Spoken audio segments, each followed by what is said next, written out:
Assalamualaikum warahmatullahi wabarakatuh. Di sini saya akan memaparkan materi tentang electric fishing.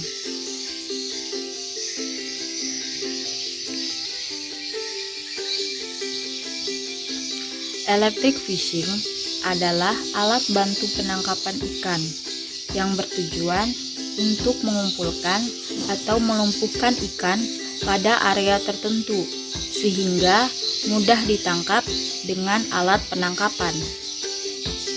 Alat bantu mengumpulkan ikan yang menggunakan gelombang listrik yang dipancarkan dari katode ke anode.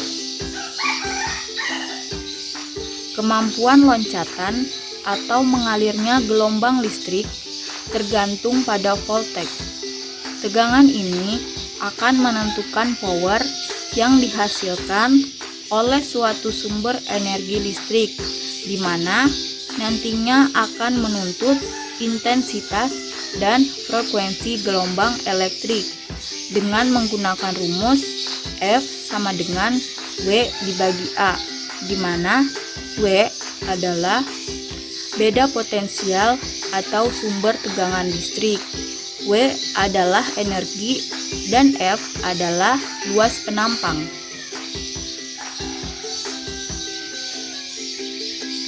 Hubungan antara tingkah laku ikan dengan arus listrik. Yang pertama, pengiriman signal oleh ikan untuk mengenali lingkungannya atau orientasi memiliki faktor penting yang dapat mempengaruhi, yaitu keadaan lingkungan atau ekologi dan karakteristik populasi, baik antar individu dalam satu populasi maupun antar populasi. Yang kedua, signal alami yang dipancarkan ikan untuk berkomunikasi didasarkan oleh rangsangan yang dapat mengaktifkan jaringan antar ikan. Ikan dengan makanannya, ikan dengan predatornya, dan signal untuk mengenali lingkungan dari rangsangan lingkungan terjadi karena adanya perubahan fisika yang dapat mengaktifkan tingkah laku pada ikan. Yang ketiga, signal yang dikeluarkan ikan terbagi menjadi dua tipe, yaitu tipe primer dan tipe sekunder. Signal primer adalah signal yang dikirim dengan tujuan agar diterima organ tertentu, dan signal sekunder adalah signal yang dikirim secara spontan akibat ada reaksi dari lingkungan. Yang keempat, arus lemah hanya dapat mempengaruhi ikan, yaitu mengikuti arus listrik atau elektrotaksis yang dipancarkan. Tetapi, jika arus ditingkatkan besarnya frekuensi dan potensial listrik, maka ikan mengalami elektronarkosis dan hilang kesadaran saat bergerak, mendekat dan berdekatan dengan anoda. Yang kelima, dari arus searah dapat terbentuk pulsa dengan bentuk kotak rektangular pulses, atau dari arus berpulsa yang terbentuk dari sumber energi listrik kondenser, kapasitor, discharge pulses, dan terbentuk dari arus listrik bolak-balik yang memiliki bentuk sinusoid atau quarter sine wave pulses. Ini merupakan gambar dari gelombang listrik. Kondisi akibat arus listrik. Yang pertama, elektronarkosis, yaitu kondisi ikan di mana ikan tidak berenang mengikuti arah arus, kemudian menjadi lemas dan pingsan. Yang kedua, galvanornarkosis, yaitu kondisi di mana ikan tidak dapat lagi bergerak akibat dari otot ikan yang menjadi terlalu tegang di bawah pengaruh arus yang kuat yang dipancarkan berpusat dan konstan. Yang ketiga, tetanus, Tetanus merupakan keadaan di mana otot ikan menjadi kaku akibat rangsangan arus listrik yang dipancarkan. Tingkah laku ikan pada medan listrik pada arus yang searah. Yang pertama, respon ikan terhadap peningkatan tegangan 20 sampai 80 mf Cm-1 atau kerapatan arus membuat ikan yang berada pada wilayah efektif elektroda bergerak merespon dan menghadap kutub positif atau katoda. Yang kedua, reaksi berikutnya adalah gerakan renang yang tidak beraturan tetapi tetap menuju kutub positif atau katoda pada wilayah bertegangan 120 mf Cm-1. Yang ketiga, peningkatan tegangan 150 mf Cm-1 membuat pergerakan tubuh ikan menjadi zigzag makin besar. Tingkah laku ikan ini merupakan gaya paksakan terhadap arah gerak renang ikan, forceps swimming, dan bukan anodic galvanotaksis. Yang keempat, pada wilayah dengan tegangan yang lebih tinggi lagi, yaitu 340 mf Cm-1, di mana arus dengan tegangan sebesar ini akan menghasilkan reaksi tetanus ketika ikan menghadap kutub negatif atau anoda. Tubuh ikan tidak bergerak dan otot-otot ikan juga mengalami pelemasan, rileks. Reaksi ini disebut dengan galvanonarkosis. Yang kelima, pada wilayah 800 mf Cm-1, ikan dari kondisi galvanonarkosis mulai bergerak lagi dengan tujuan yang tidak jelas, yang merupakan tindakan kedua pergerakan renang menuju kutub positif atau katoda yang disebut pseudo forces swimming. Ketika ikan berada pada wilayah ini, ikan akan sulit untuk melarikan diri dari arah elektroda positif. Yang keenam, pada wilayah mertegangan 1000 mf Cm-1 terjadi reaksi anodik tetanus of muscular origin, di mana terjadi kerusakan sistem saraf otak menuju otot sehingga tidak dapat terdapat koordinasi karena adanya hambatan transmisi signal akibat arus listrik. Ketujuh, ketika ikan menghadap kutub negatif atau anoda, tingkah laku ikan akan mengalami perubahan karena adanya sifat polar aliran listrik dan kejutan pada sistem saraf. Yang kedelapan, peningkatan tegangan akan menghasilkan dua reaksi utama, yaitu facilitated swimming cathodic galvanotaksis, yaitu pergerakan ikan yang tidak terarah. Ikan bergerak cepat dengan gerakan tubuh naik turun, menjauh dari kutub positif. Ketika tegangan meningkat, ikan bergerak sendiri menghadap anoda, half run towards the anode. Yang kesembilan, jika ikan tidak bergerak menuju kutub positif atau katoda dan terjadi peningkatan tegangan menjadi 350 mf Cm-1, akan terjadi cathodic tetanus of nervous origin, yaitu di mana tubuh ikan mengalami tetanus, dan jika terus menerus hingga lebih dari 1000 mf Cm-1 akan terjadi cathodic tetanus of muscular origin, yaitu Perusakan sel otot pada ikan. Pengaruh terhadap ikan.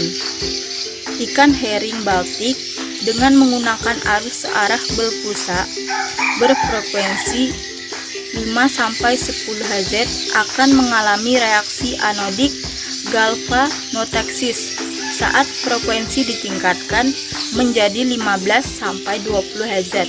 Kecepatan ikan mendekat makin tinggi dan terjadi elektronarkosis pada frekuensi 80-200 Hz.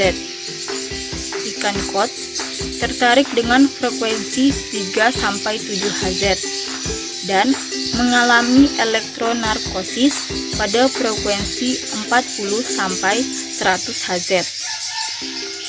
Frekuensi yang efektif berkisar antara 5-120 Hz dengan panjang impuls 30 mikrosecond sampai 3 milisecond.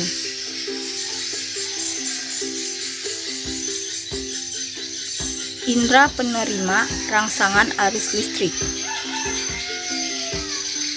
Yang pertama, ikan seperti pula manusia dapat menerima rangsangan berupa suara, cahaya, bau, perubahan lingkungan, dan juga listrik. Rangsangan tersebut dapat diterima oleh organ penerima rangsangan yang dimiliki ikan. Salah satu organ yang dimiliki ikan adalah garis tubuh lateral line atau linea lateralis. Dapat dilihat pada gambar berikut. Fungsi linea lateralis adalah sebagai organ penerima rangsangan, getaran atau gelombang, dan perubahan lingkungan, baik kondisi fisika, kimia, dan juga tekanan. Ini merupakan gambar, yang gambar A adalah longitudinal dan B adalah gambar kanal. Komponen dari mechanoreseptif atau neuromas merupakan sel-sel berbentuk rambut yang berfungsi mengubah energi mekanik menjadi energi listrik. Syaraf akan meneruskan signal dari penerima rangsang atau reseptor menuju otak ikan. Frekuensi signal dari jaringan syaraf dapat meningkat atau dapat juga menurun, tergantung dari lingkungan, dan akan menimbulkan reaksi yang diperlukan. Ini merupakan gambar dari neuromas.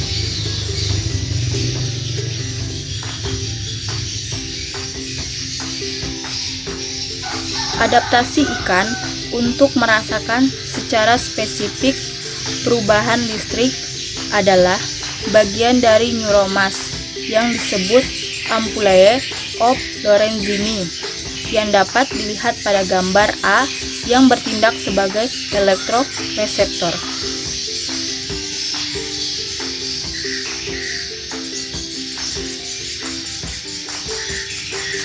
Gambar A adalah ampullae of Lorenzini. Gambar B, elektroreseptor tipe Mormiromas.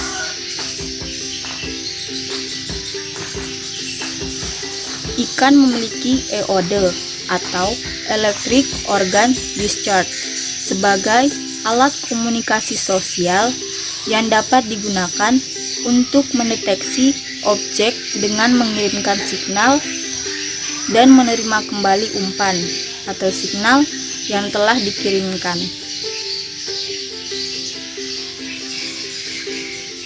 Organ sensor listrik tersebar sepanjang tubuh ikan. Organ sensor ini dapat mendeteksi dan mengetahui secara spesifik perubahan kecil potensial listrik,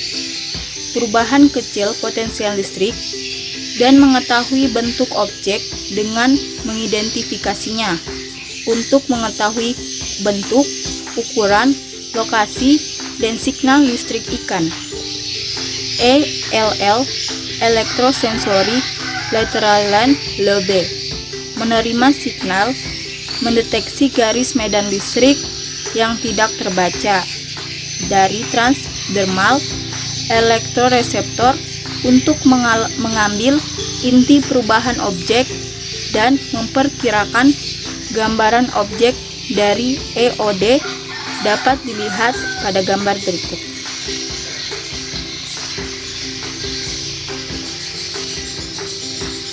Ini merupakan gambar elektrosensori pada lateral line.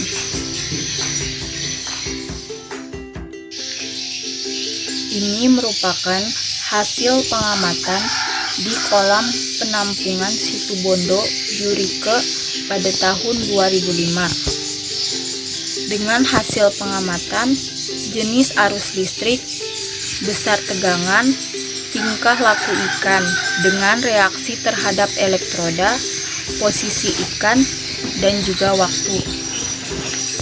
Jenis arus listrik alternatif current, besar tegangan 3 volt. Reaksi terhadap elektroda yaitu positif mendekati elektroda dengan posisi ikan di antara elektroda, kemudian cenderung mendekati salah satu elektroda dan menempel pada elektroda dengan kisaran waktu 3-5 menit. Jenis arus listrik alternatif current, besar tegangan 6 volt, reaksi terhadap elektroda, positif mendekati elektroda dengan posisi ikan di antara elektroda, kemudian bergerak zigzag, menjauh, mendekat, dan menjauh dengan kisaran waktu 6-15 menit.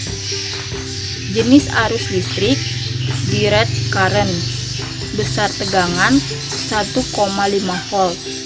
Reaksi terhadap elektroda positif mendekati anoda. Dengan posisi ikan lebih cenderung mendekati elektroda positif dengan kisaran waktu 7-9 menit. Jenis arus listrik direct current dengan besar tegangan 3 volt, reaksi terhadap elektroda positif mendekati elektroda dengan posisi ikan lebih cenderung mendekati elektroda positif. Ikan yang lebih mendekat relatif lebih besar dengan jumlah yang mendekat lebih banyak dengan kisaran waktu 3-5 menit. Jenis arus listrik direct current dengan 4,5 volt. Reaksi terhadap elektroda positif mendekati elektroda dengan posisi ikan berada di antara elektroda dan cenderung zigzag, datang dan juga menjauh dengan kisaran waktu 8-15 menit. Jenis arus listrik direct current, besar tegangan 6 volt. Reaksi terhadap elektroda negatif dengan posisi ikan cenderung menjauh dari elektroda. Jenis arus listrik pulsating direct current, besar tegangan low 3 Hz. Reaksi terhadap elektroda positif mendekati elektroda. Ini merupakan juga hasil pengamatan yang dilakukan di kolam penampungan Situbondo Yurike pada tahun 2005.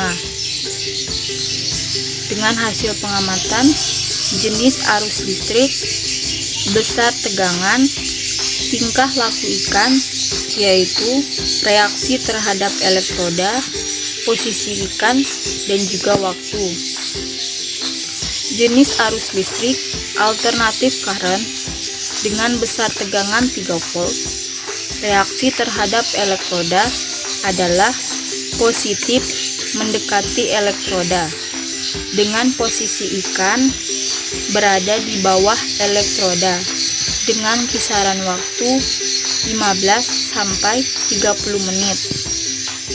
Jenis arus listrik alternatif current, besar tegangan adalah 6 volt, Reaksi terhadap elektroda adalah positif mendekati elektroda dengan posisi ikan berada di bawah elektroda.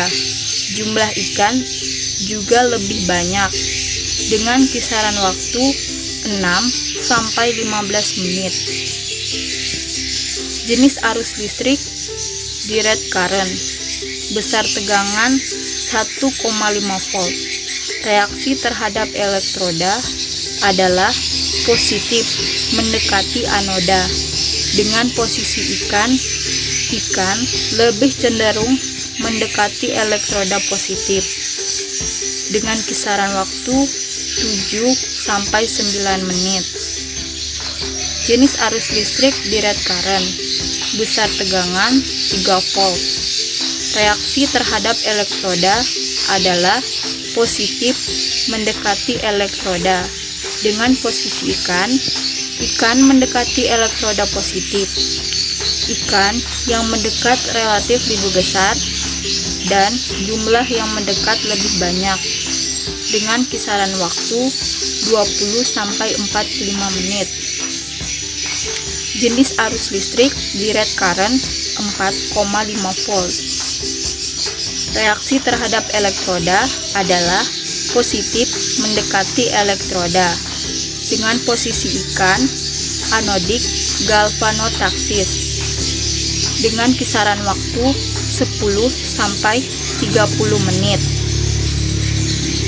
Jenis arus listrik direct current, besar tegangan 6 volt.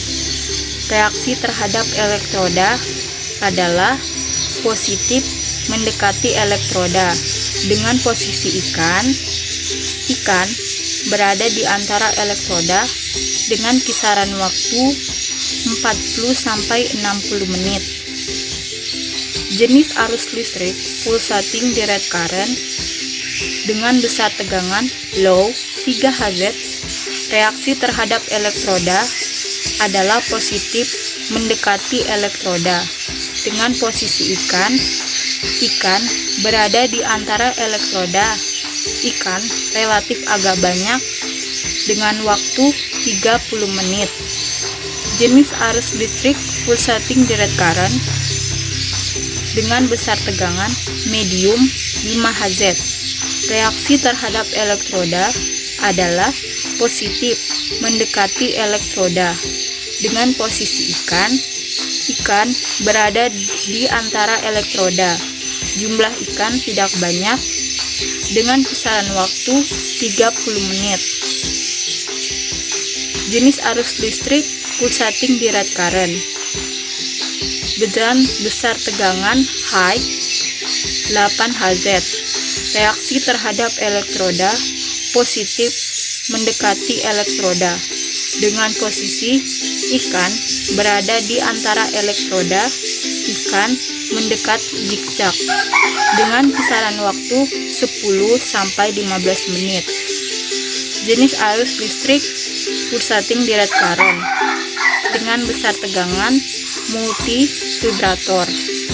Reaksi terhadap elektroda adalah positif mendekati elektroda dengan posisi anodik galvanotaksis yang mendekat lebih banyak dengan kisaran waktu 6 sampai 10 menit. Sekian pemaparan materi dari saya, kurang dan lebihnya saya mohon maaf. Terima kasih.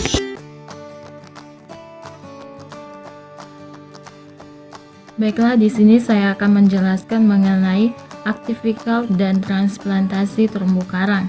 Jadi, jika kita ketahui terumbu karang itu sendiri merupakan suatu ekosistem kastropik yang merupakan habitat bagi banyak biota laut dengan produktivitas dan keanekaragamannya yang tinggi.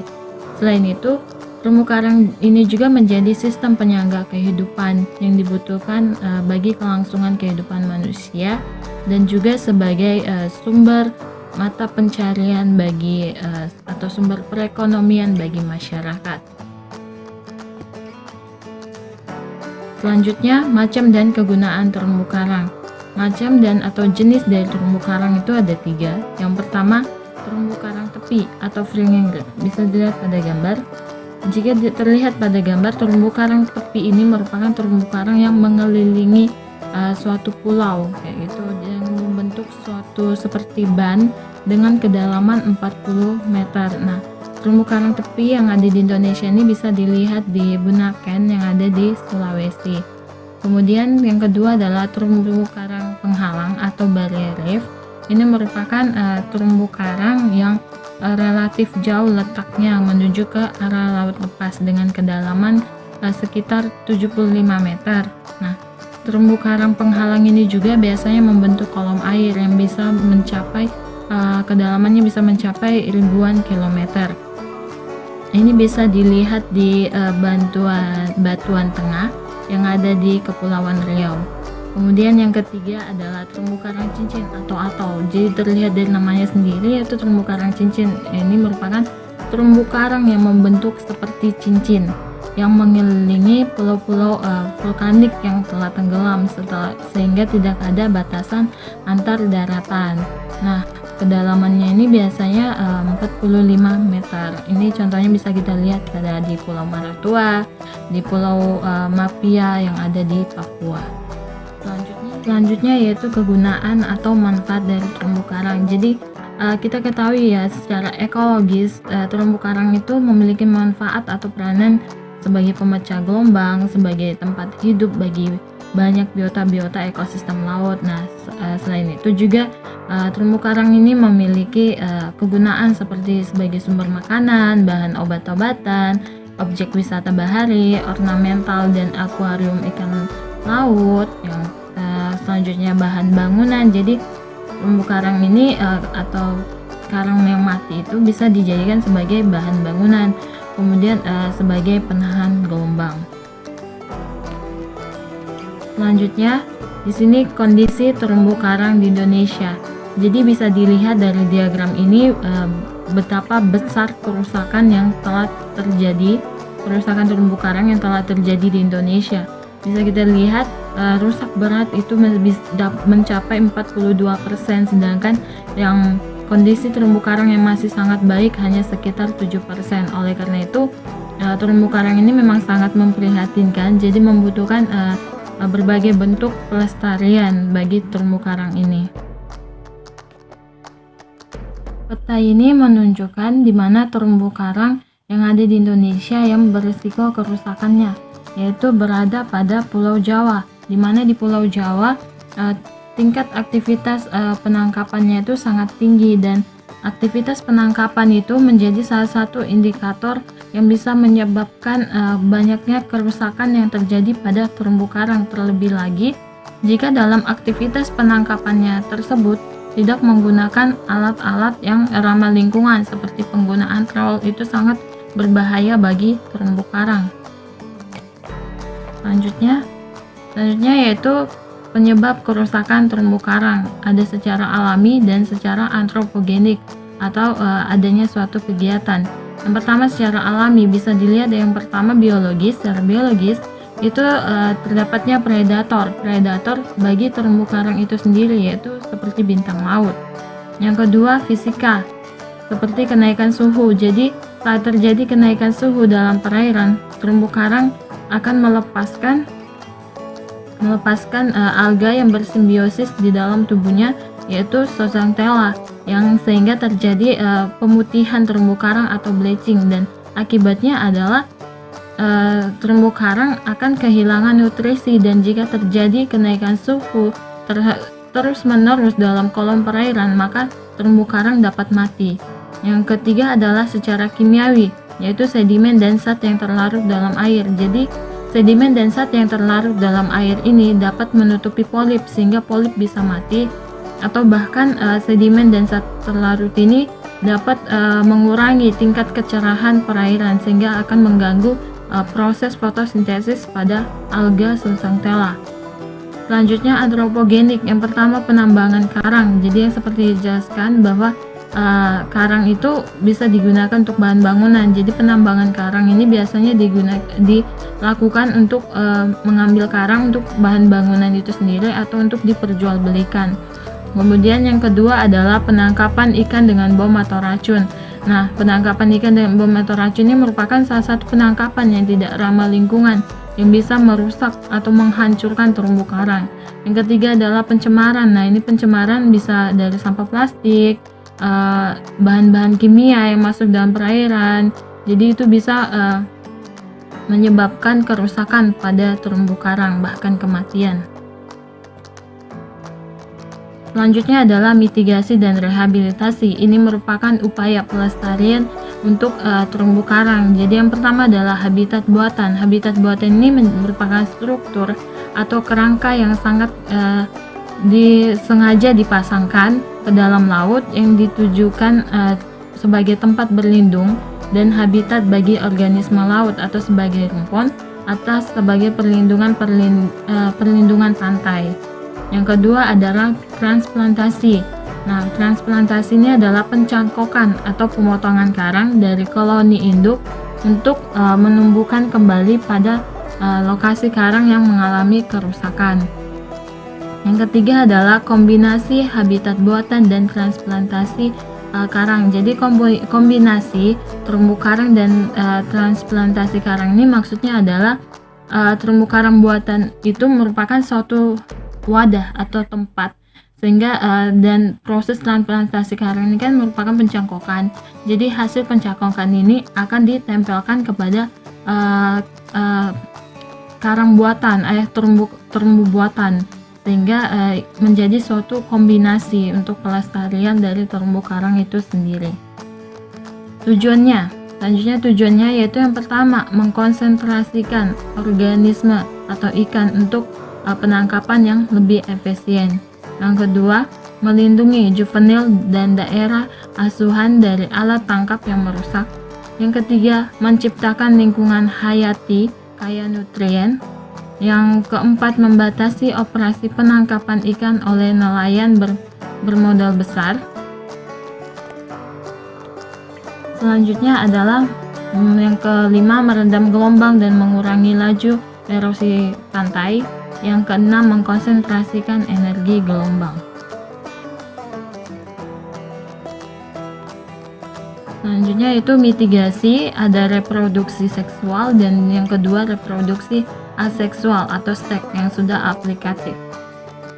Nah, ini merupakan siklus hidup dari hewan karang. Jadi ini reproduksi secara seksual. Jadi reproduksi secara seksual bagi hewan karang itu terjadi pada malam hari di mana mereka akan melepaskan sel telur dan sel sperma mereka. Lalu sel telur dan sel sperma ini akan melayang-layang di kolom perairan yang kemudian akan terjadi fertilisasi atau pembuahan antara si sel telur dan sel sperma yang akan membentuk zigot. Nah, zigot ini kemudian akan berkembang biak menjadi planula. Dan planula setelah terjadi planula ini akan melayang-layang di kolom perairan yang mengikuti pergerakan air sampai mereka menemukan substrat atau tempat hidup untuk bisa berkembang biak yang sesuai, sehingga saat mereka telah menemukan tempat yang kuat, yang sesuai atau yang keras tempatnya, maka akan terbentuk polip yang kemudian akan seterusnya yaitu terjadi klasifikasi atau pembentukan kapur dan pembentukan kerangka karang. Yang selanjutnya adalah terjadinya bentuk koloni koral, koloni terumbu karang yang muda.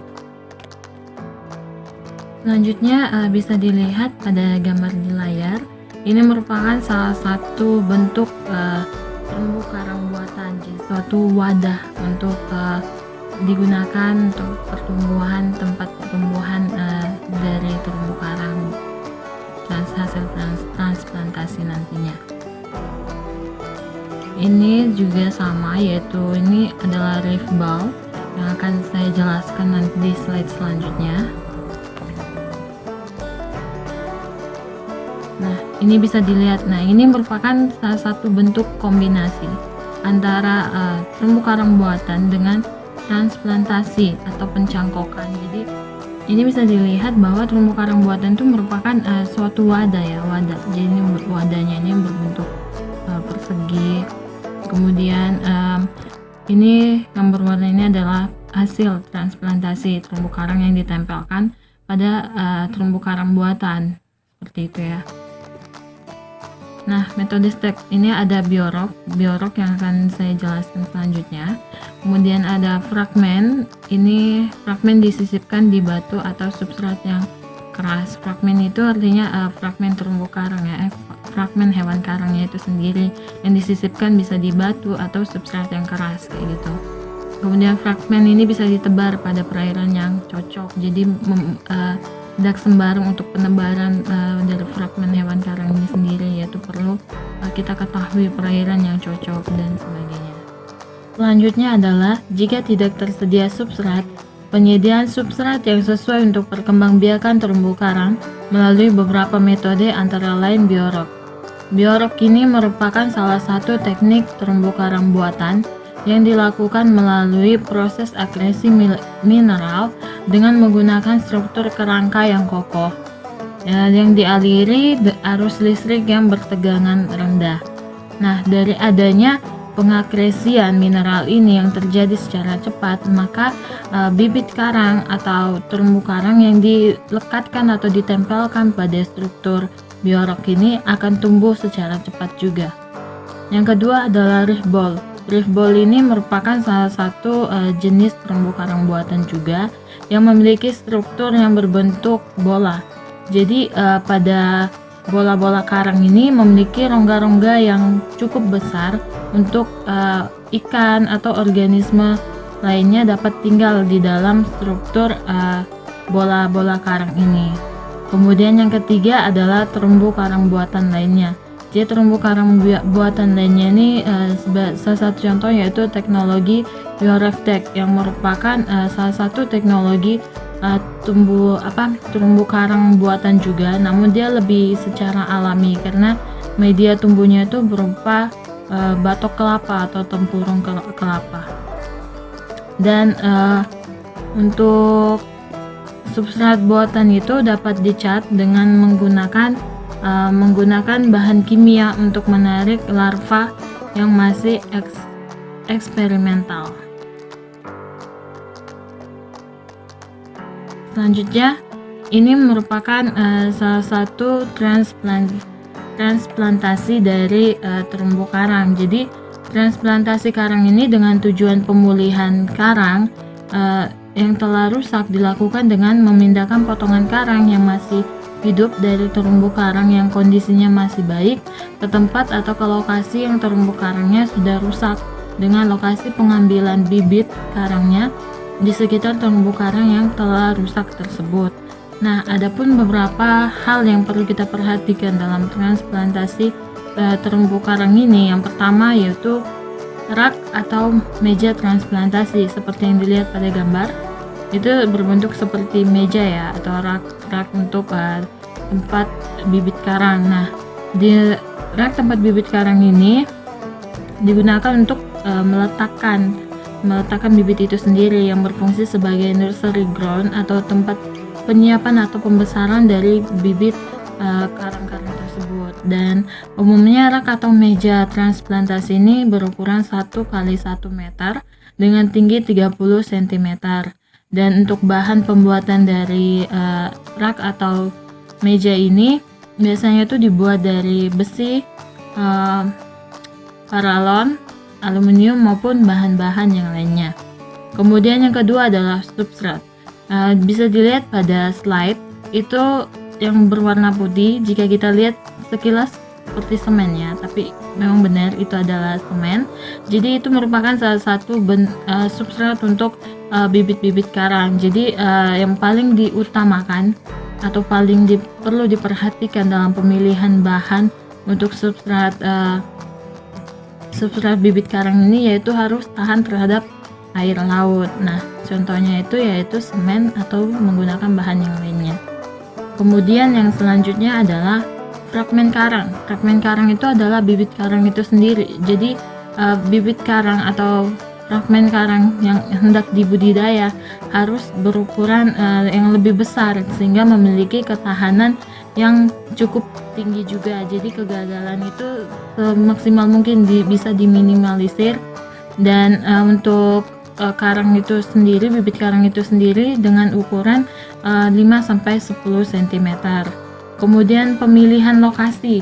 Untuk pemilihan lokasi itu sendiri diharapkan yang pertama di luar dari kawasan konservasi atau kawasan wisata.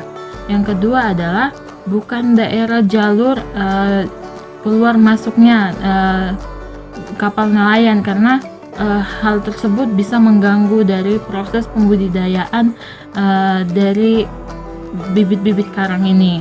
Kemudian yang ketiga adalah terlindung dari gelombang. Yang keempat adalah tidak mengalami kekeringan saat air mengalami surut. Yang kelima, kualitas air yang sesuai untuk hewan karang. Jadi kualitas air ini juga sangat perlu diperhatikan dalam pembudidayaan hewan karang. Yang selanjutnya adalah menempelkan transplant karang atau bibit karang itu. Jadi dalam menempelkan itu yang perlu kita perhatikan adalah jarak antar bibit karang.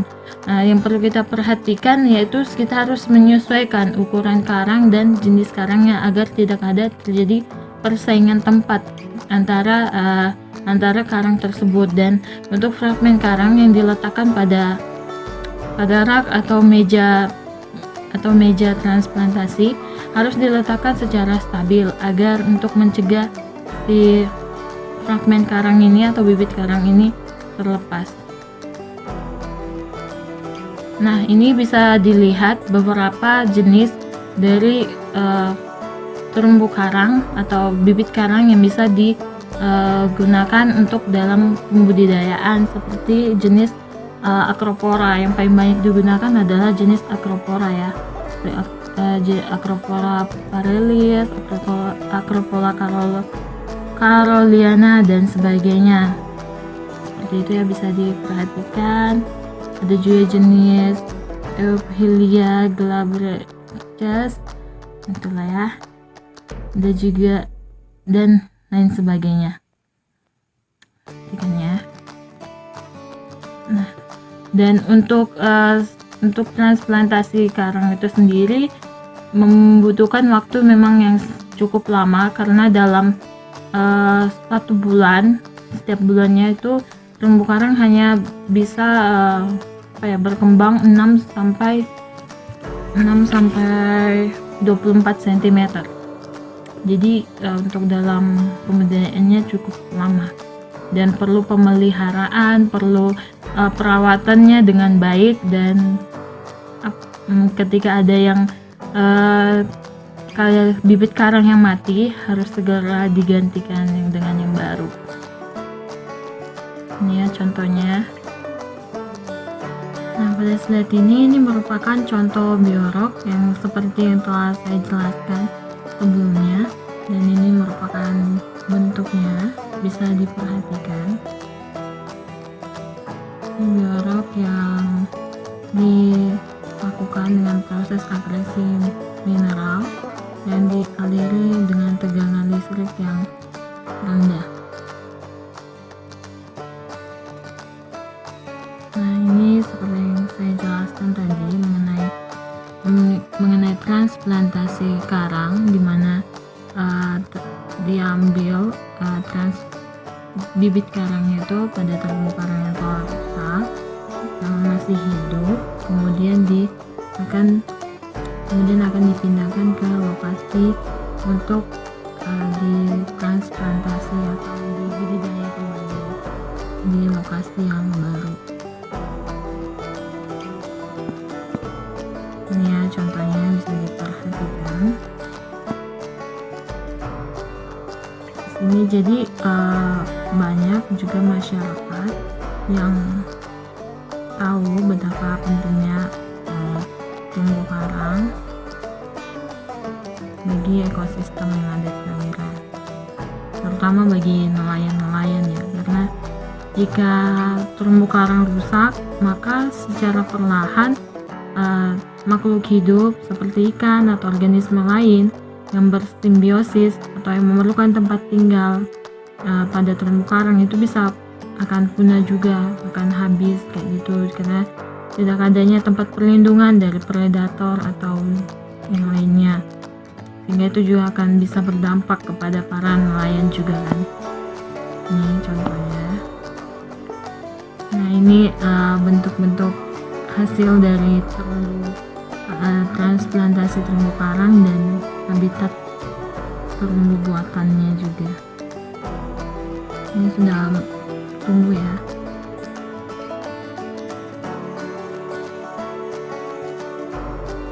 Ini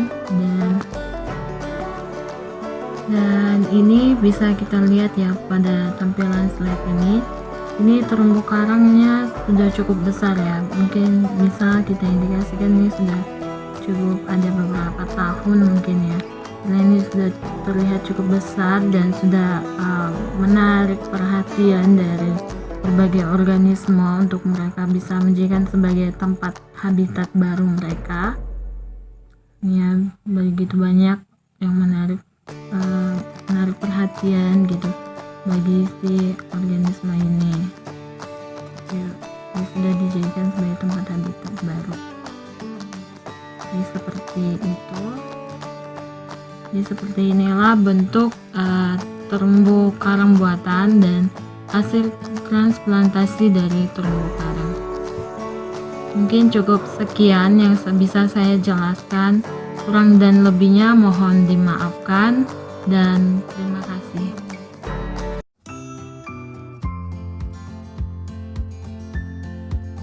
Di sini saya akan menjelaskan tentang lampu celup dalam air atau yang biasa disingkat dengan lacuda. Lacuda sendiri merupakan alat tangkap bantu yang digunakan nelayan pada saat pengoperasian beberapa alat tangkap seperti pursein atau pukat cincin dan alat tangkap bagan. Fungsi dari lacuda sendiri yaitu untuk menarik ikan-ikan yang memiliki fototaksis positif atau yang memiliki ketertarikan terhadap cahaya. Dan nantinya ikan-ikan ini akan berkumpul ke sumber cahaya tersebut. Lalu lampu atraktor sendiri merupakan lampu yang dipasang di atas permukaan laut dengan kekuatan 15.000 hingga 35.000 watt. Bahkan beberapa nelayan cenderung memperbesar kekuatan lampu atraktor yang digunakan. Lampu ditempatkan 3 hingga 4 meter di atas permukaan laut dan menjadikan berkas cahaya terpantul. Hal ini yang akan menimbulkan kecemburuan sosial bagi nelayan skala kecil dan pada akhirnya dapat memicu terjadinya konflik sosial. Perlu diketahui bahwa nelayan skala kecil merupakan nelayan yang melakukan aktivitas penangkapan dengan berbagai keterbatasan, baik itu kapal maupun alat tangkap yang digunakan. Kemudian lampu atraktor di atas permukaan laut pada kenyataannya kurang efektif. Karena apa? Karena berkas cahayanya sebagian besar akan terpantul oleh lapisan permukaan laut. Lampu atraktor sendiri dibagi menjadi 3 macam. Yang pertama, lampu atraktor yang dipasang di atas permukaan laut. Bentuk kerangkanya yaitu kotak dengan ukuran 25x17x15 cm. Reflektor yang digunakan lembaran stainless steel, lalu kaca pelindung dengan ukuran 23x15 cm dengan ketebalan 10 cm. Jenis lampunya yaitu lampu halogen dengan kekuatan 500 watt dikali 6 buah, dan untuk kekuatan lampu yang mencapai 1000 watt dikali 2 buah. Kemudian penempatan lampu yaitu di atas kapal dengan jarak 3 hingga 4 meter di atas permukaan laut. Kemudian lampu atraktor yang kedua yaitu lampu atraktor yang dipasang di permukaan laut. Bentuk kerangka lampu ini kotak dengan ukuran 60x40x30 cm. Reflektor yang digunakan lembaran stainless steel. Kemudian kaca pelindung dengan ukuran 60x30 cm dengan ketebalan 10 cm. Jenis lampu yang digunakan ada 2 tipe. Tipe pertama yaitu lampu merkuri dengan kekuatan 250 watt dikali 2 buah, dan untuk tipe kedua yaitu lampu halogen dengan kekuatan 500 watt dikali 2 buah. Penempatan dari lampu atraktor ini yaitu di permukaan laut pada jarak 0 hingga 20 cm di bawah permukaan laut, masuk ke dalam kolom perairan. Kemudian lampu atraktor yang ketiga yaitu lampu atraktor yang dipasang di bawah permukaan laut atau lampu celup dalam air atau lacuda. Bentuk kerangkanya tanpa kotak pelindung, kemudian tanpa reflektor, juga tidak menggunakan kaca pelindung. Lalu jenis lampu yang digunakan yaitu bolam pijar dengan kekuatan 500 watt. Penempatan lampu yaitu pada kedalaman 3 hingga 7 meter di bawah permukaan laut.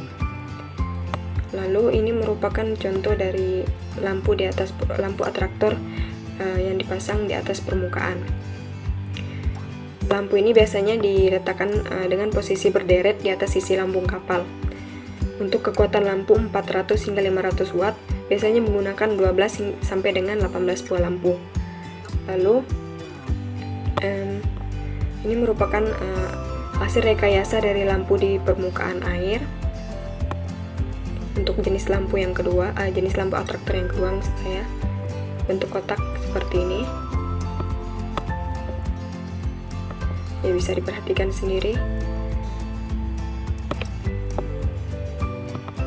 Berbentuk kotak dengan reflektor sebagai pelindung.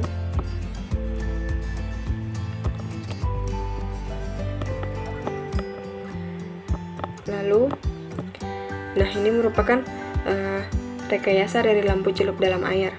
Seperti yang bisa kita lihat, ada tempat dudukan lampu, ada reflektor, kemudian ada lampu. Setelah dipasang akan seperti ini bentuknya. Saat pengoperasian lampu celup dalam air akan seperti ini bentuknya setelah digabungkan bagian-bagian ini. Kemudian masih dengan lampu celup dalam air, bisa kita lihat bagian-bagiannya. Ada tempat dudukan lampu, kemudian ada lampu dengan kekuatan 500 watt, lalu ada stainless steel sebagai pelindung lampu.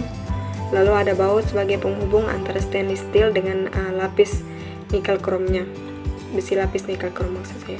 Ini merupakan tampak depan dari lampu celup dalam air.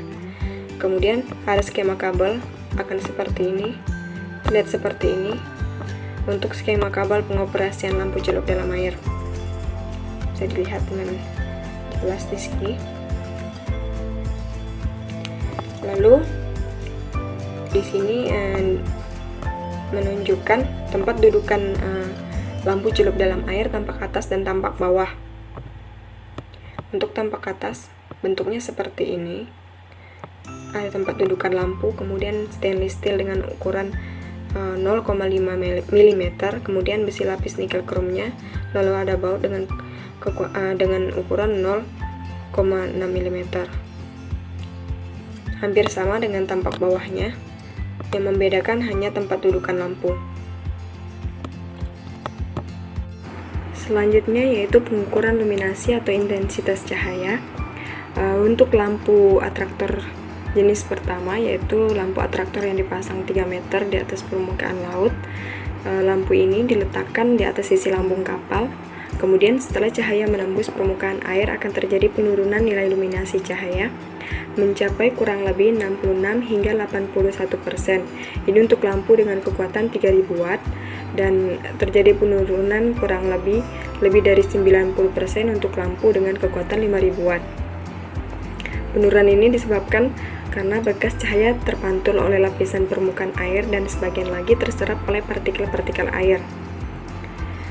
Kemudian dilakukan pengukuran intensitas cahaya untuk jenis lampu ini menggunakan dua jenis lampu, yaitu dengan kekuatan 3000 dan kekuatan 5000 watt, dan sama-sama menggunakan lampu halogen. Dari grafik yang diperoleh bahwa semakin jauh jarak pengukuran dari pusat cahaya, maka intensitas cahaya juga akan semakin menurun. Contohnya seperti lampu atraktor yang diletakkan di atas permukaan ini pada jarak 10 meter dari pusat cahaya, nilai luminasi cahayanya yaitu 99 lux, dan untuk jarak 20 meter menjadi 20 lux, jarak 30 meter menjadi 12 lux, jarak 40 meter menjadi 1 lux, hingga pada jarak 50 meter menjadi 0. Begitu juga dengan lampu-lampu yang diletakkan di tempat lainnya, yaitu di permukaan dan di bawah permukaan. sama-sama terjadi penurunan. Lalu untuk lampu dengan kekuatan 5000 watt, sama halnya dengan kekuatan 3000 watt, terjadi penurunan. Semakin jauh dari pusat cahaya juga terjadi penurunan. Seperti lampu yang diletakkan di atas permukaan pada jarak 10 meter, luminasi cahayanya yaitu 127 lux, pada jarak 20 meter menjadi 28 lux, dan pada jarak 30 meter menjadi 15 lux, jarak 40 meter menjadi 6 lux, dan jarak 50 meter menjadi 2 lux. Oleh sebab itu, grafik yang dihasilkan yaitu menurun. Karena semakin jauh pengukuran yang dilakukan dari pusat cahaya, maka intensitas cahaya juga akan semakin menurun. Ini merupakan ilustrasi dari nilai luminasi cahaya lampu atraktor yang ditempatkan di atas permukaan laut. Contohnya, pengukuran yang dilakukan yaitu secara horizontal atau sejajar dengan permukaan laut dari pusat cahaya hingga ke jarak 50 meter. Dan ini merupakan ilustrasi dari pengukuran grafik yang dilakukan di atas. Tidak perlu saya jelaskan lagi karena sudah ada di grafik atas.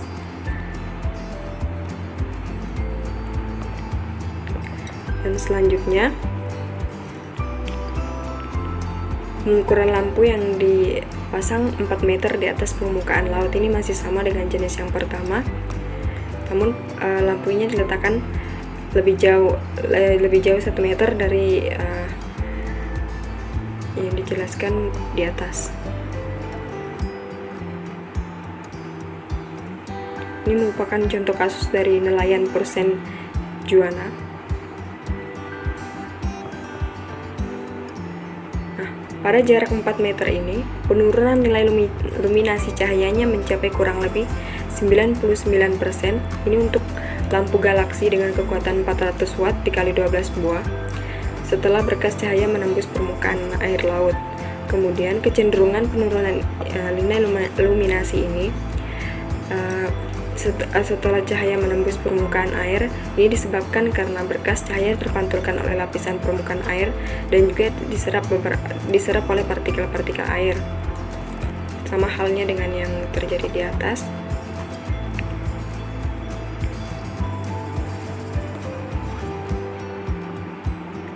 Bisa diperhatikan, grafik yang dihasilkan juga menurun. Untuk lampu di atas permukaan laut pada jarak 10 meter, nilai luminasinya yaitu 82, ini 10 meter dari pusat cahaya. Kemudian jarak 20 meter dari pusat cahaya menjadi 18 lux. Pada jarak 30 meter menjadi 6 lux, jarak 40 meter menjadi 2 lux, dan jarak 50 meter dari pusat cahaya menjadi 1 lux. Begitu juga dengan lampu yang diletakkan di permukaan, semakin menurun. Bisa dilihat grafiknya.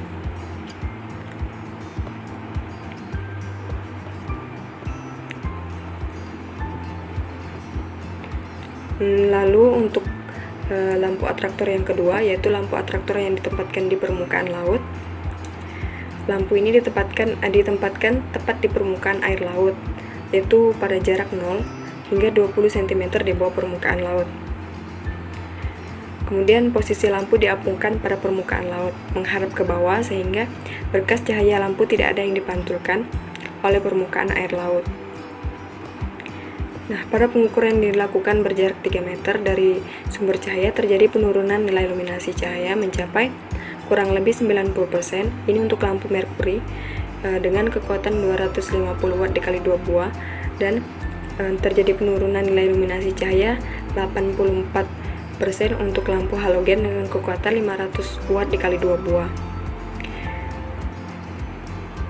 Penurunan nilai luminasi ini disebabkan karena cahayanya tidak stabil akibat terombang-ambing dari gerakan gelombang laut. Pengukuran yang dilakukan untuk lampu atraktor yang kedua ini yaitu jarak pengukuran tegak lurus atau vertikal terhadap permukaan air laut. grafiknya juga begini, pada jarak 3 meter dia mengalami penurunan yang signifikan.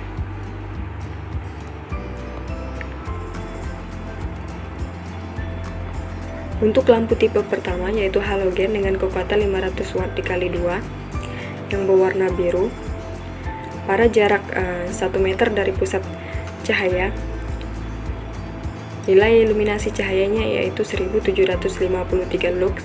Kemudian pada jarak 2 meter dari pusat cahaya menjadi 656 lux. Pada jarak 3 meter terjadi penurunan yang sangat signifikan yaitu menjadi 256 lux.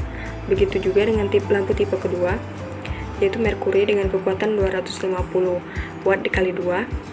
Pada jarak 1 meter dari pusat cahaya, nilai iluminasi cahayanya yaitu 1583.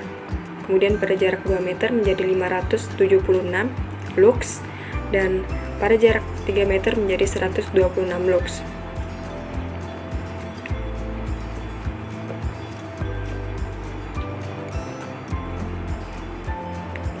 Dan ini merupakan ilustrasi dari cahaya lampu atraktor yang ditempatkan di atas permukaan laut. Bisa diperhatikan.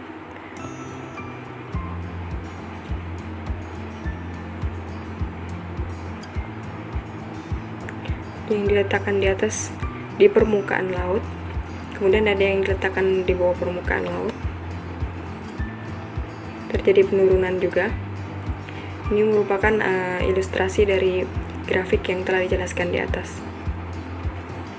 Bisa diperhatikan.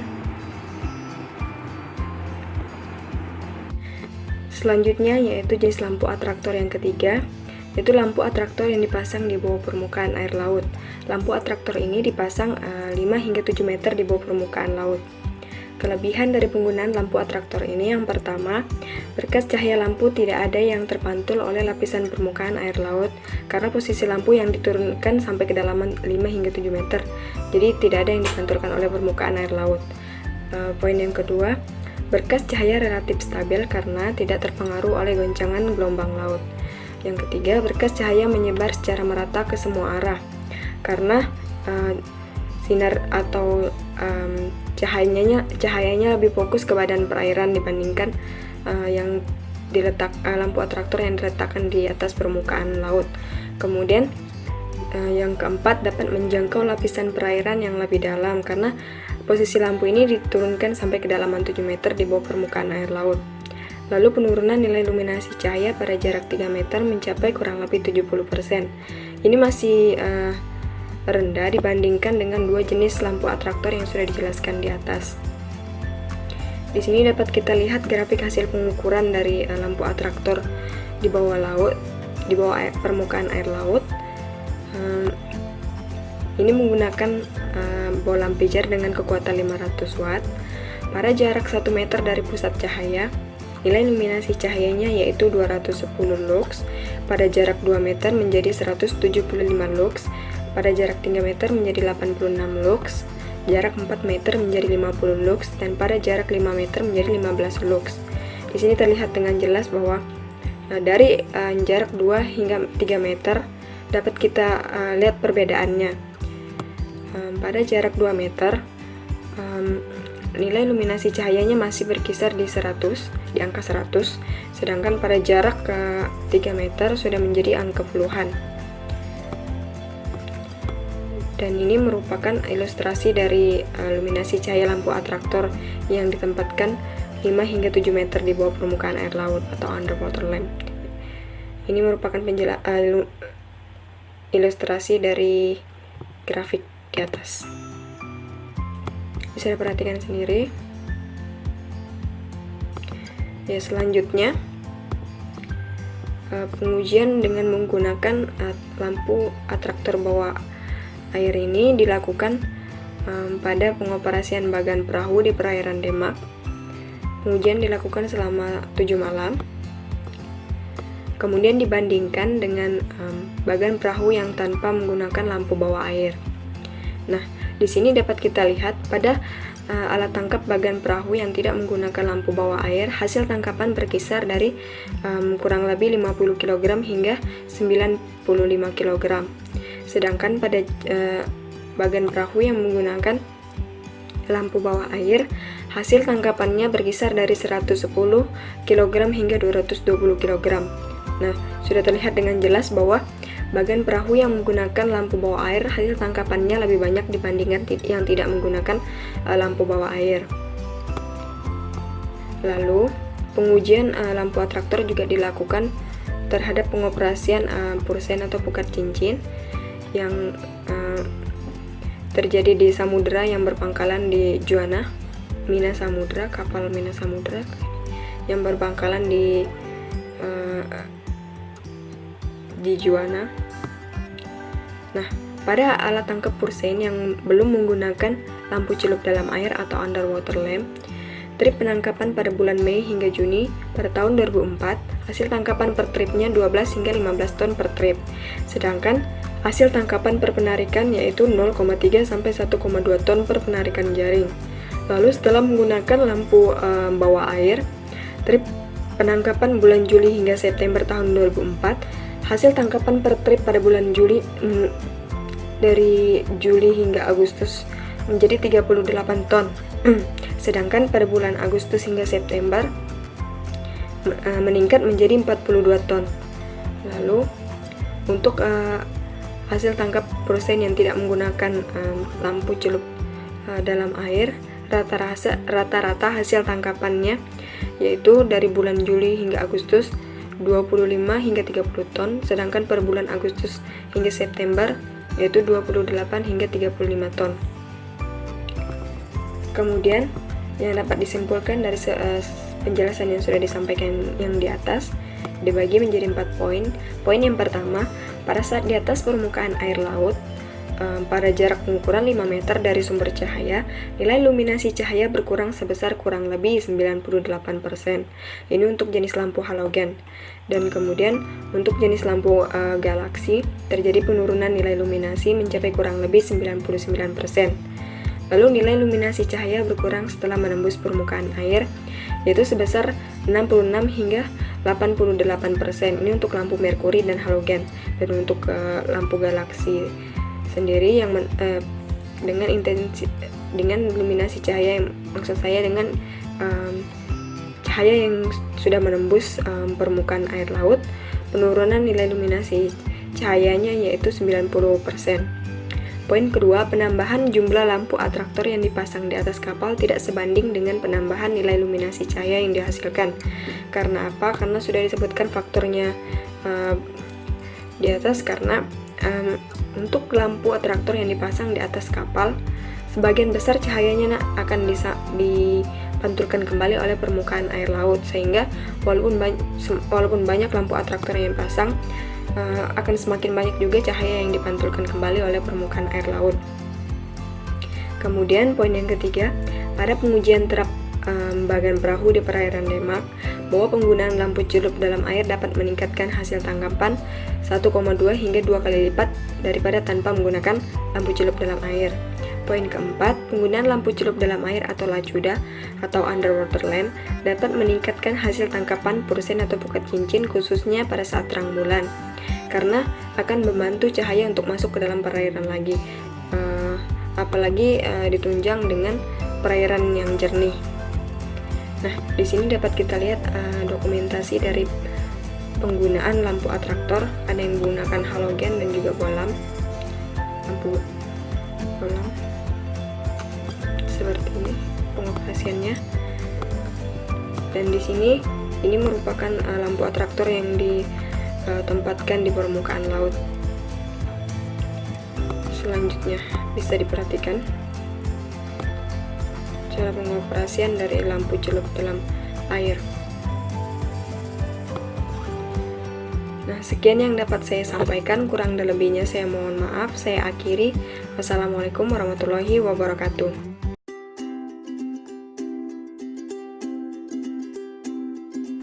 Oke, baik. Langsung saja di sini saya akan menjelaskan tentang mesin bantu penangkapan ikan atau fishing deck machinery.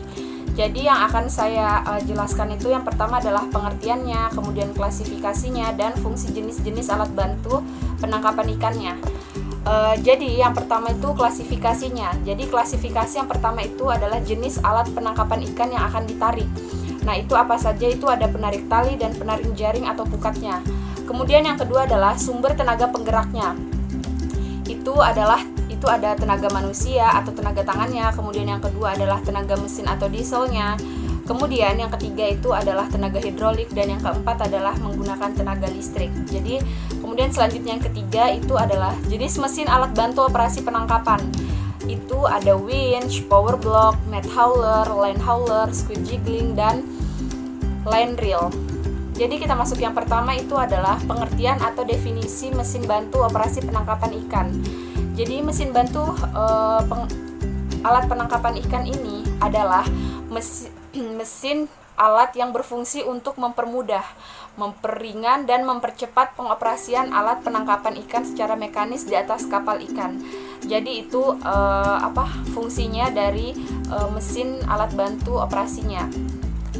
Kemudian selanjutnya adalah mesin bantu operasi penangkapan ikan. Pada umumnya hanya digunakan untuk membantu tenaga manusia di dalam proses penarikan atau pengangkatan alat penangkapan ikan, dan umumnya mesin bantu penangkapan dipasang di atas geledak kapal. Kemudian yang ketiga adalah tenaga mekanis yang dihasilkan pada umumnya berupa putaran yang bisa diperoleh dari 4 jenis sumber tenaga penggerak. Itu yang pertama itu tenaga manusia, tenaga mesin otomotif atau diesel, kemudian tenaga listrik, dan yang keempat adalah tenaga hidroliknya. Selanjutnya yang kedua adalah mesin bantu operasi penangkapan berdasarkan fungsi kerjanya. Yang pertama adalah winch. Winch ini merupakan mesin bantu yang digunakan untuk menarik tali hela atau selembar warp rope. Winch itu dibedakan menjadi beberapa ya. Yang pertama adalah trawl winch. Itu untuk menarik tali hela pada alat tangkap pukat trawl. Jadi pada umumnya trawl winch ini digunakan pada alat tangkap pukat hela atau trawl. Kemudian yang kedua adalah purse-line winch, digunakan untuk menarik tali kerut pada alat tangkap pukat cincin atau pursein. Selanjutnya adalah winch drum atau net drum, digunakan untuk menarik jaring insang atau gillnet dengan digulung langsung pada drum penggulungnya. Kemudian selanjutnya adalah line drum, digunakan untuk menggulung tali utama atau long line atau biasa disebut dengan main line. Selanjutnya yang kedua adalah power block. Nah, power block ini merupakan mesin bantu yang digunakan untuk menarik jaring atau pukat cincin atau pursein dan jaring insang atau gillnet. Selanjutnya yang ketiga adalah net hauler. Itu merupakan mesin bantu yang digunakan untuk menarik jaring insang. Kemudian selanjutnya line hauler. Itu merupakan mesin bantu yang digunakan untuk menarik tali utama, rawai tuna, rawai dasar, dan tali pancing, serta untuk menarik tali bubuh, berangkai atau tali bubuh tunggal. Kemudian yang kelima adalah capstan, merupakan mesin bantu yang digunakan untuk menarik tali selambar atau warp rope pada alat tangkap cantrang. Itu menarik tali kerut pada alat tangkap pukat cincin atau pursein mini pursein, dan menarik tali selembar pada alat tangkap jaring insang atau gillnetnya. Jadi alat tangkap ini banyak bahasa-bahasa yang emang yang biasa digunakan oleh para alat tangkap. Jadi kita masih kayak seperti bingung begitu ya kalau misalnya kita tidak terlalu memahami tentang jenis-jenis alat tangkapnya. Jadi itu makanya kenapa kita harus mengetahui jenis-jenis alat tangkapnya, seperti itu ya. Kemudian selanjutnya adalah squid jigging, merupakan mesin bantu yang digunakan untuk menarik tali pancing cumi-cumi. Kemudian yang ketujuh adalah kelos penggulung atau line reel, merupakan mesin bantu yang digunakan untuk menarik tali pancing pada pancing ulur dan pancing karang. Selanjutnya yang ketiga adalah mesin bantu operasi penangkapan berdasarkan sumber tenaga penggeraknya. Yang pertama adalah tenaga manusia atau mesin manual ya, bisa dibilang seperti itu. Itu adalah jenis mesin bantu operasi penangkapan ini hanya digunakan pada kapal penangkap ikan berukuran skala kecil atau skala tradisional. Jadi biasanya kalau kita ingin menangkap ikan tetapi menggunakan kapal kecil, itu biasanya kita hanya menggunakan tangan ya, tidak menggunakan mesin besar, soalnya kapalnya takutnya nggak sanggup itu. Nah, kalau misalnya kita menggunakan mesin-mesin besar, sedangkan kapal tersebut itu kecil, jadi kemungkinan tidak mungkin untuk digunakannya mesin-mesin besar seperti itu. Selanjutnya adalah tenaga mesin atau diesel. Jenis mesin bantu operasi penangkapan ini umumnya bukan hasil produksi pabrikan, melainkan hasil modifikasi yang dilakukan oleh masyarakat nelayan dengan mengubah sistem penggeraknya atau tenaga dieselnya. Jadi kalau biasanya disebut mesin bantunya ini hasil tangan sendiri, jadi kreativitas para nelayan tersebut, bagaimana mudahnya mereka untuk melakukan proses penangkapannya ya. Kalau yang setahu saya seperti itu. Kemudian yang ketiga adalah tenaga listrik.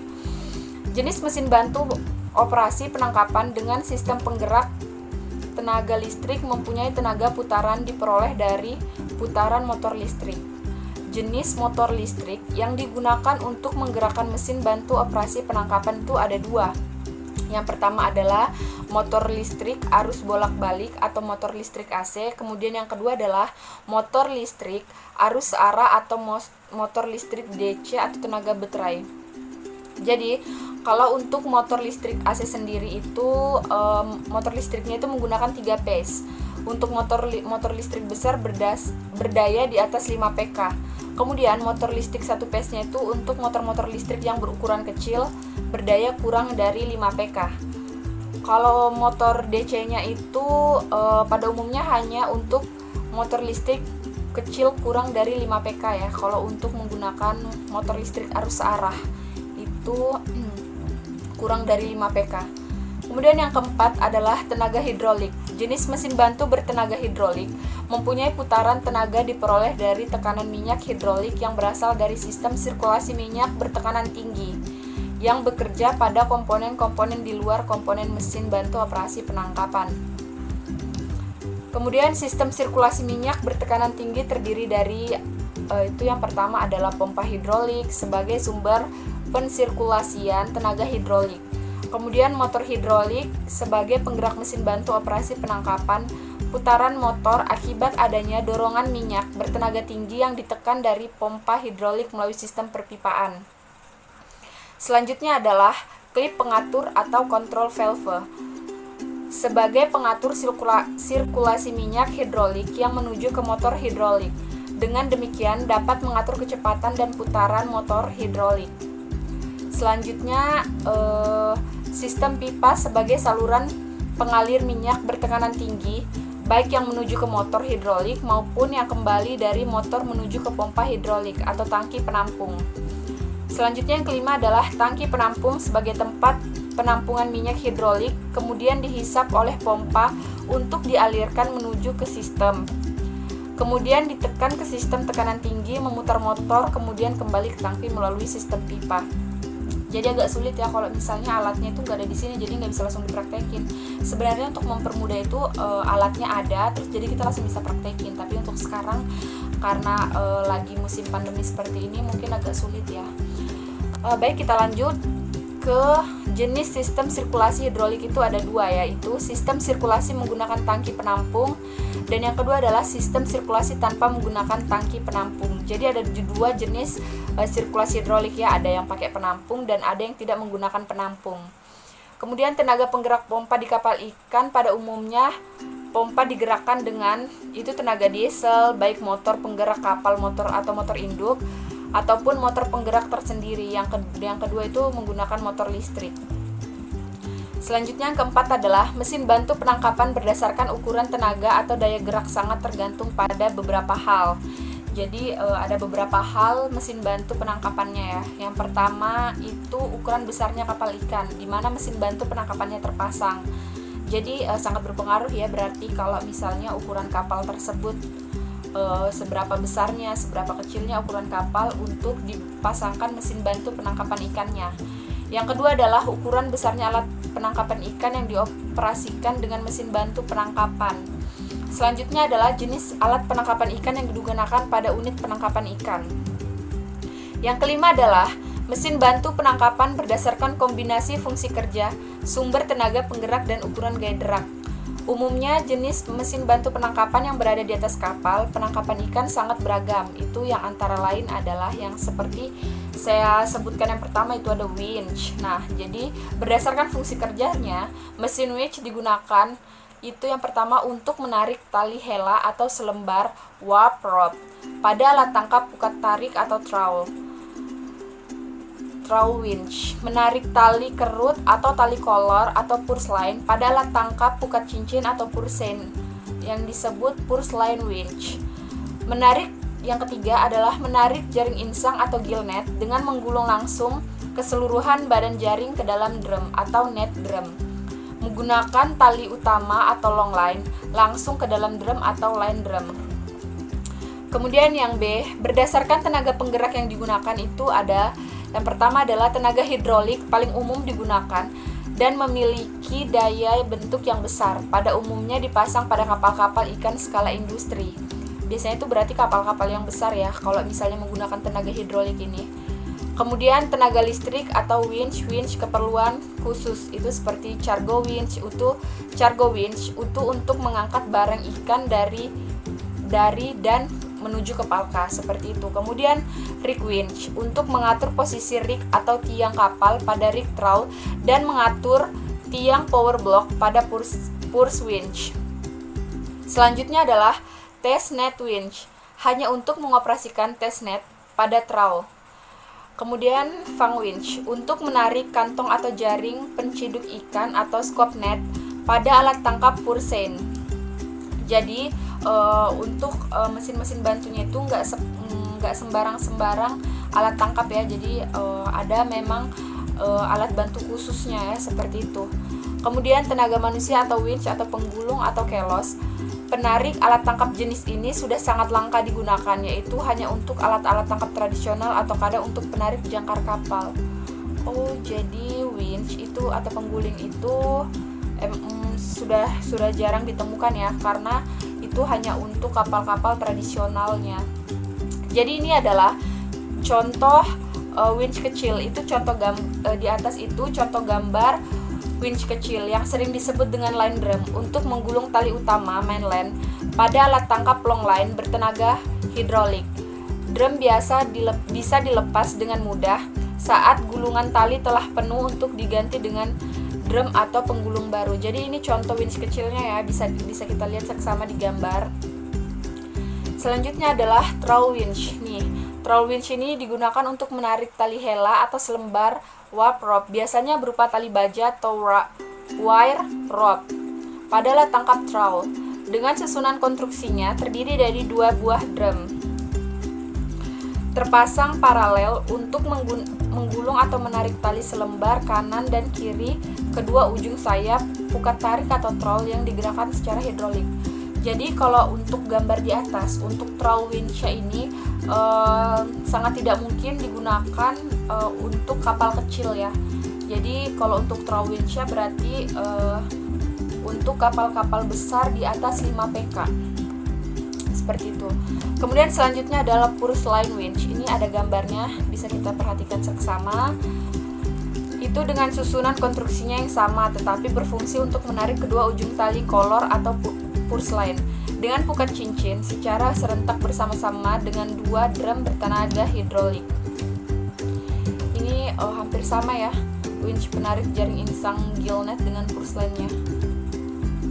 Itu yang disebut net drum, di mana jaring digulung langsung ke dalam drum penggulung bertenaga hidrolik. Kemudian selanjutnya yang B adalah power block. Berdasarkan fungsi kerjanya, mesin bantu power block digunakan untuk menarik jaring pursein dan gillnet yang sebagian besar bertenaga hidrolik serta memiliki daya gerak besar. Kemudian power block berukuran kecil dan memiliki daya gerak kecil. Selain bertenaga hidrolik, ada pula yang menggunakan tenaga listrik. Selanjutnya adalah power block bertenaga mesin diesel, hampir tidak ada kecuali hasil rekayasa sendiri pada kapal ikan skala industri. Jadi ini contoh foto hydraulic power block. Power block bertenaga hidrolik terpasang di geladak belakang kapal atau pursein. Jadi ini hidroliknya itu berarti dia itu terpasang adanya di belakang kapal ya, untuk menarik. Selanjutnya adalah electric power block. Nah, power block bertenaga listrik biasanya kekuatan atau daya geraknya itu lebih kecil dari yang bertenaga hidrolik. Selanjutnya ada pengoperasian power block.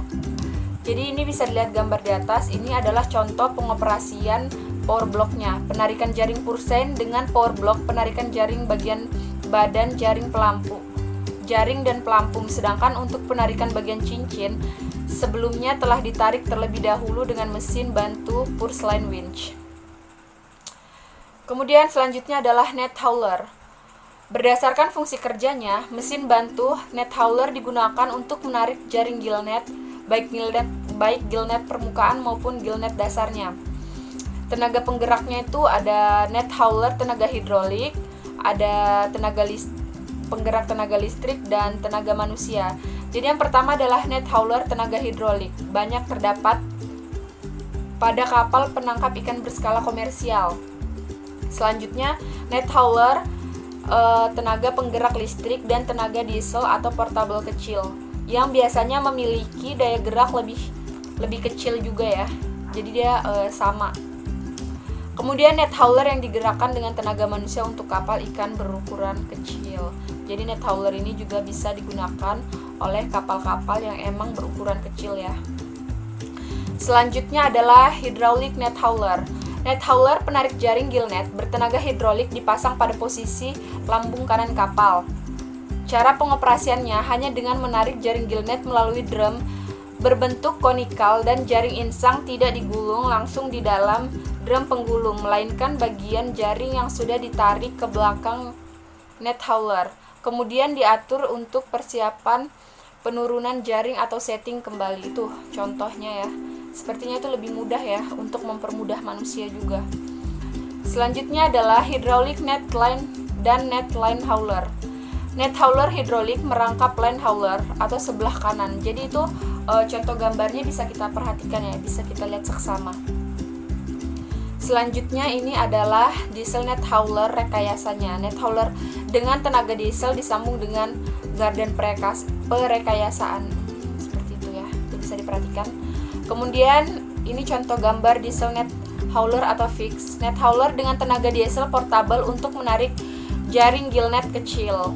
Itu bisa kita perhatikan ya. Selanjutnya adalah line hauler. Berdasarkan fungsinya, kerja mesin bantu line hauler ini digunakan untuk menarik tali utama rawai tuna, rawai dasar, dan tali pancing tangan, serta dapat pula untuk menarik tali bubu berangkai ataupun tali bubu tunggalnya. Tenaga penggeraknya itu pada umumnya menggunakan tenaga listrik dengan motor listrik 3 phase, atau ada pula yang menggunakan tenaga penggerak dengan hidrolis. Kedua tenaga penggerak ini hanya digunakan pada kapal longline skala komersial. Jadi ini nggak sembarangan ya, kalau mesin bantunya nggak sembarangan kapal. Itu hanya digunakan pada kapal yang berskala komersial. Kemudian selanjutnya line hauler dengan tenaga penggerak mesin diesel ataupun tenaga manusia menggunakan tenaga tangan bisa dijumpai pada kapal-kapal nelayan berukuran kecil. Selanjutnya electric line hauler atau AC. Ini contoh foto electric line haulernya ya, bisa kita perhatikan.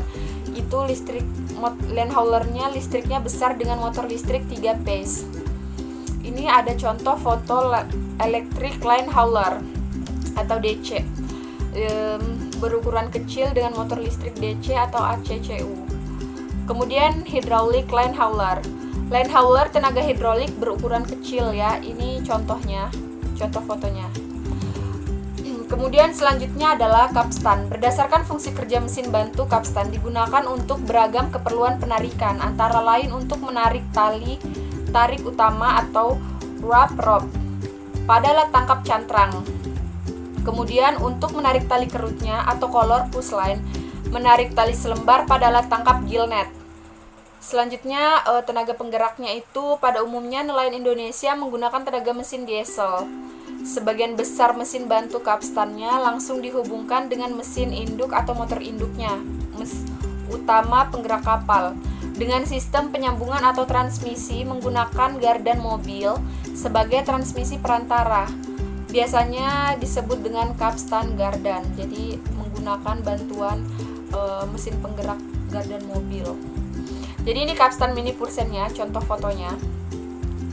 Pengoperasian capstan bertenaga diesel disambung dengan gardan dan dihubungkan langsung dengan mesin kapal untuk menarik tali kolor alat tangkap mini Pursen. Nah, ini contoh foto dari capstan Gillnet. Pengoperasian capstan bertenaga diesel portable untuk menarik tali selambar Gillnet, kemudian Gillnet ditarik dengan tenaga dan dibantu dengan capstan. Kemudian ini contoh capstan Pursennya, itu bertenaga hidrolik sebagai mesin bantu penarik dan tali kolor. Ini capstan Pursennya, ini juga bertenaga hidrolik. Selanjutnya adalah squid jigging. Berdasarkan fungsi kerja mesin bantu squid jigging digunakan untuk menarik tali pancing cumi-cumi.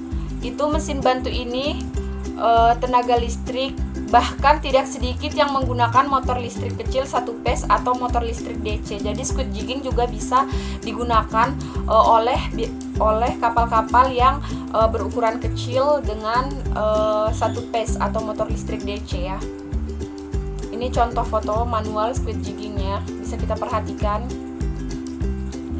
Selanjutnya adalah kelos penggulung atau line reel. Berdasarkan fungsi kerja mesin bantu line reel digunakan untuk menarik tali pancing dan pancing ulur, pancing karang. Sedangkan tenaga penggerak yang digunakan untuk memutar sistem line reel pada umumnya hanya 2 jenis tenaga penggerak, yaitu tenaga listrik atau tenaga tangan, karena mesin bantu ini berukuran kecil dan daya geraknya ringan atau kecil. Selanjutnya adalah kelos penggulung atau line reel bertenaga tangan. Jadi ini contoh fotonya ya, itu bisa menggunakan tenaga tangan, jadi tanpa bantuan mesin untuk penariknya. Kelos penggulungnya itu contohnya ya. Ini selanjutnya kelos penggulung atau line reel bertenaga tangan hasil rekayasa. Jadi ini contoh foto kelos penggulung atau line reelnya. Ini hasil rekayasa manusia. Jadi ini ada beberapa yang diubah oleh manusia, jadi mereka itu lebih mudah untuk menggunakan tangannya gitu. Nah, untuk mempermudah sih, kalau sebetulnya itu untuk mempermudah. Ini contoh kelos rawai tuna manual. Oke, baik teman-teman, segitu saja yang bisa saya jelaskan. Lebih dan kurangnya saya juga mohon maaf, karena kesalahan datangnya dari saya sendiri dan kelebihan itu datangnya dari Allah Subhanahu wa taala. Lebih kurangnya saya mohon maaf. Wallahul muwaffiq ila aqwamit thoriq. Assalamualaikum warahmatullahi wabarakatuh.